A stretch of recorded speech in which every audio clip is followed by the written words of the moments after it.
Today we are working on an 039. This is a really old Stihl chainsaw. I bought it 27 years ago or something. The only concern is the new part came in and it has a different kind of attachment thing on it for the carburetor. So I had to buy a new air filter and I had to buy some kind of a gasket that goes between those two things because mine does not have all that. So hopefully, once we get done with this, it'll run perfectly. Before it was running, and then after it would start, it would literally just stall out and wouldn't have any power. So hopefully the new carburetor will do that, fix it for me. This is the first time I've ever had to fix anything on this thing after 27 years, so still, good name. Here we go. One other thing I noticed is when I was running it, gas was coming out all over the place. And I'm assuming it's because, gas was pouring out of here, and there's some kind of a vent thing that's missing. It must have fallen off. The hose probably dry rotted and it fell off. So I'm going to take off these two screws, and you see how the back of this air filter doesn't have any kind of hookup to the carburetor. So that is different. Hopefully the replacement filter and all the stuff I bought will fit in here.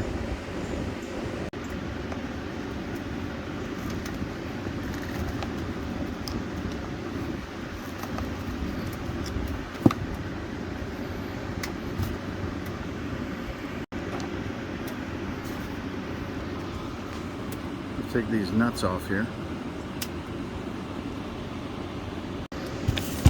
This should take a deep wall socket, but I'm just going to cheat a little bit here.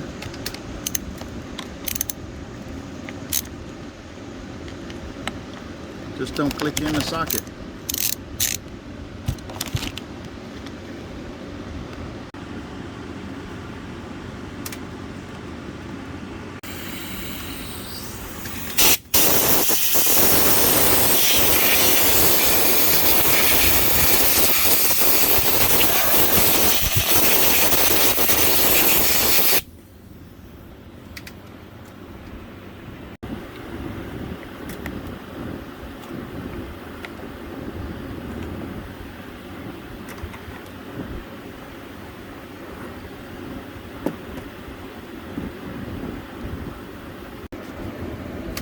There's a fuel line down here.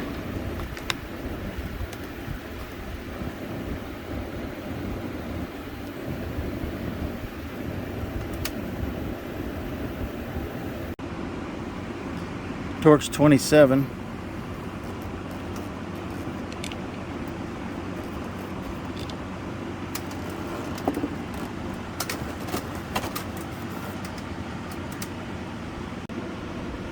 I was 70 foot up in a tree and I dropped this thing one time. So I put a piece of angle iron to fix the brake in the handle, which is right in there. And it's held it for quite a while. Let's get this handle off of here.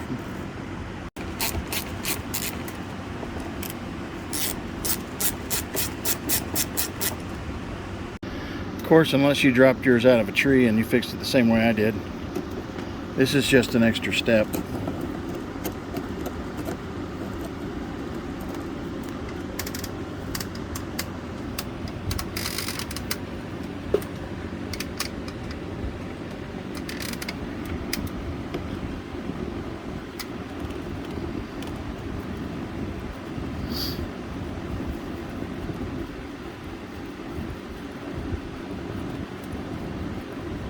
Ooh, that's a big one.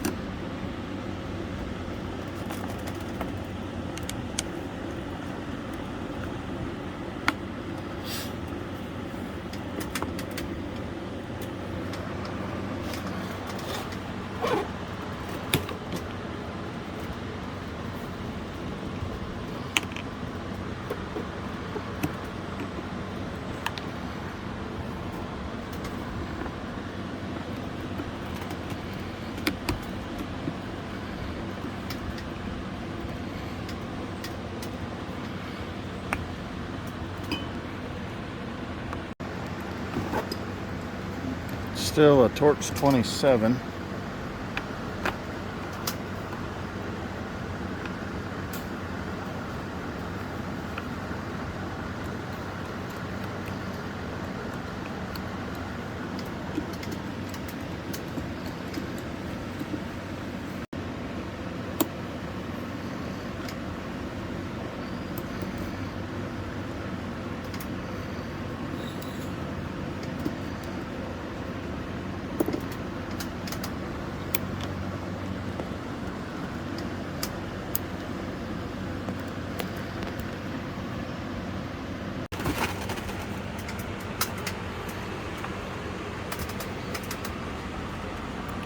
Yeah, they wanted too much for that handle, so I decided to just fix that one.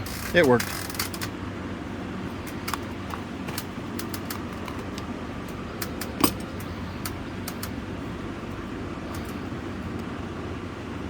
Okay, so now we got to disconnect throttle cable.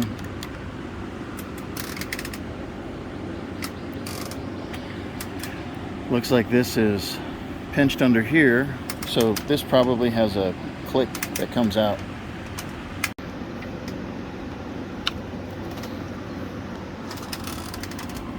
This one, I put a screwdriver under here.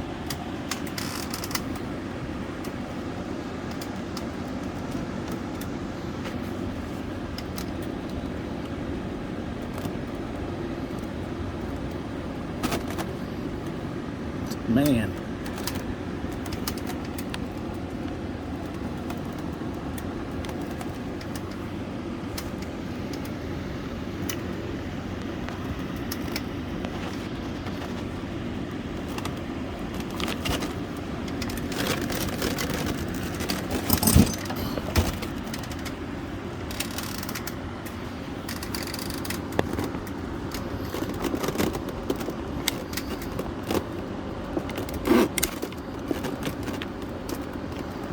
There we go.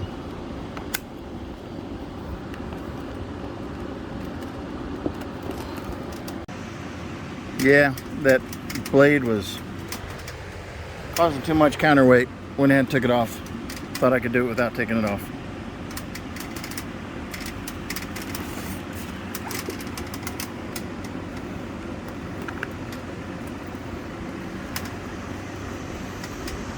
Alright, we got this off of here. We had to just pull this up far enough and then slide it out of that trigger slot right there.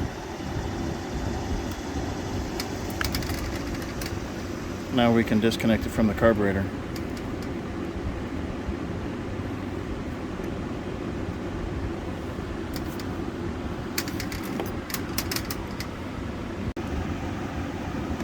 These two hoses down here hang up. Just push on them with a screwdriver. It's like a Chinese finger trap. If you push on them with the screwdriver, it'll slide off. Of course, you got to get both of them. It'll slide. It'll loosen them. You can slide the carburetor out. Whee!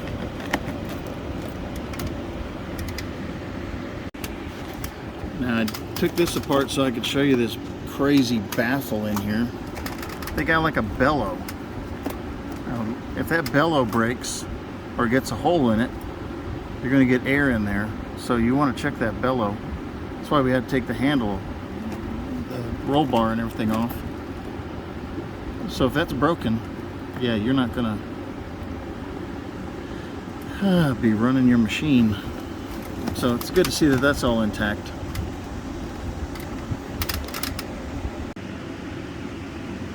Whenever you have a loss of power, you always want to check your spark arrestor, because if this is clogged, it doesn't look like it's clogged. So that's good. If that was clogged, that would be a major reason why you didn't have any power running your chainsaw, because the more you tried to rev it, the more clogged it would. I mean, the more air's got to come out of the exhaust, so the more restriction you're going to have if this is clogged. So this isn't a problem. We're going to put this back on.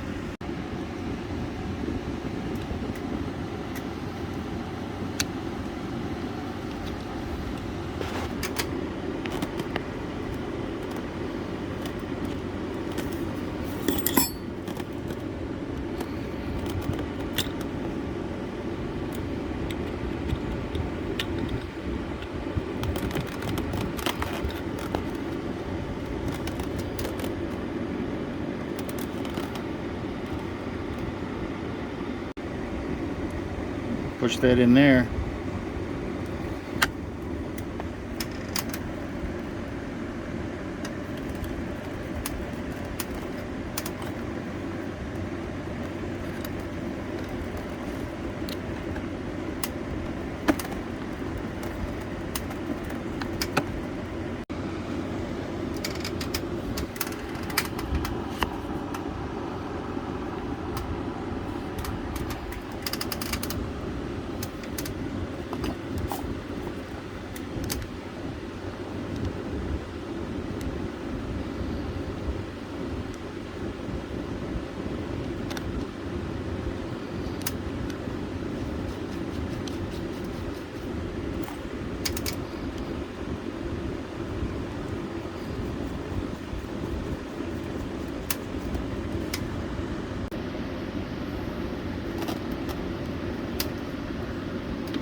Looking like it's going to work.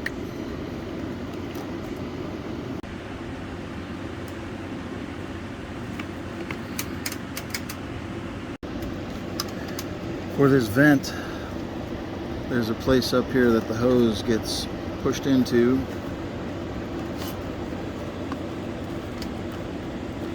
This doesn't come with the kit. You'll have to buy a hose for this.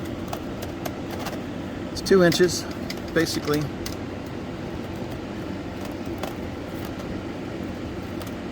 And that's what vents it. You got to put that on there.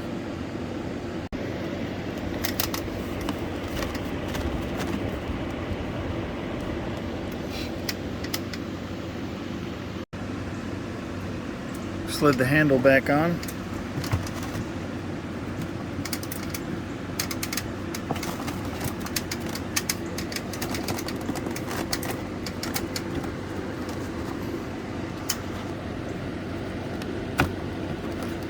There we go. Now we can put our screws in.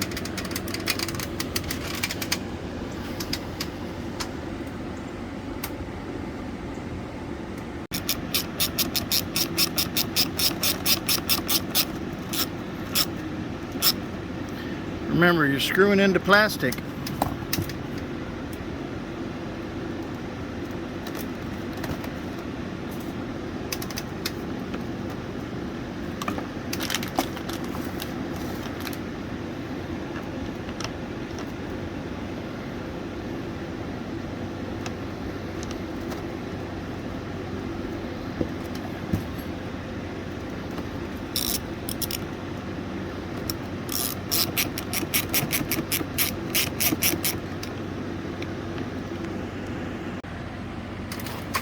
So like I said, I dropped this and it broke the handle. It's like 70 feet up in a tree. So here was my fix. I took a little plate of metal,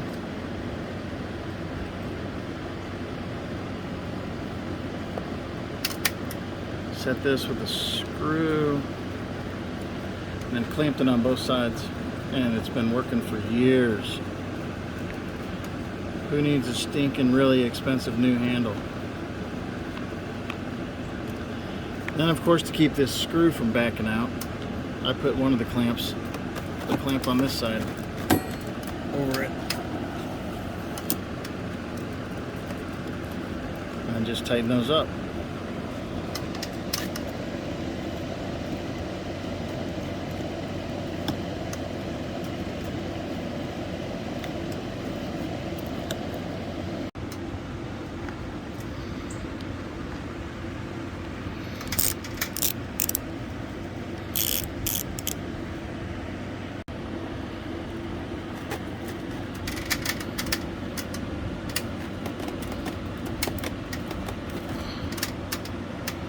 Now when you adjust these 3 screws on here, before you put the cap on, this cap actually holds everything in place so it won't move. So you adjust these 3 screws in here.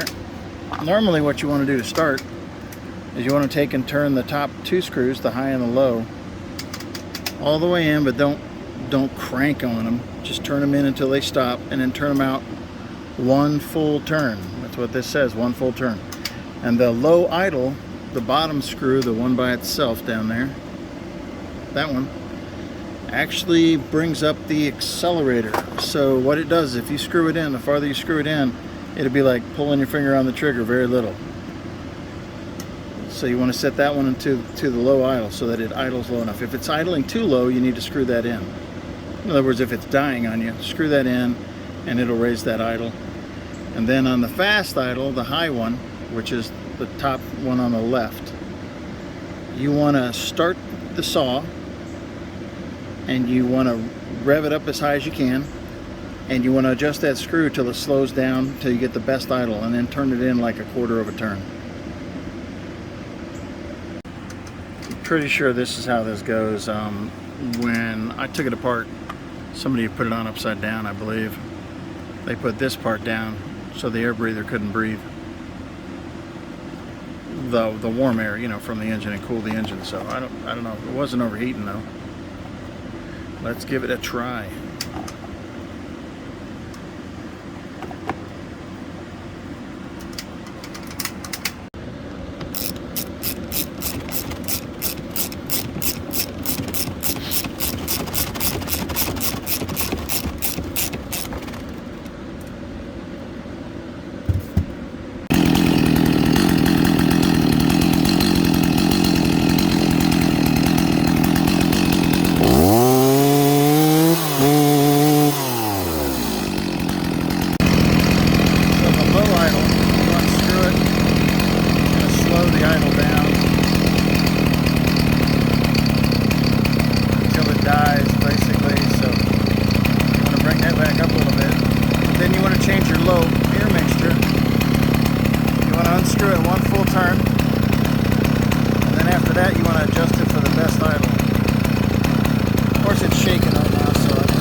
Too much gas.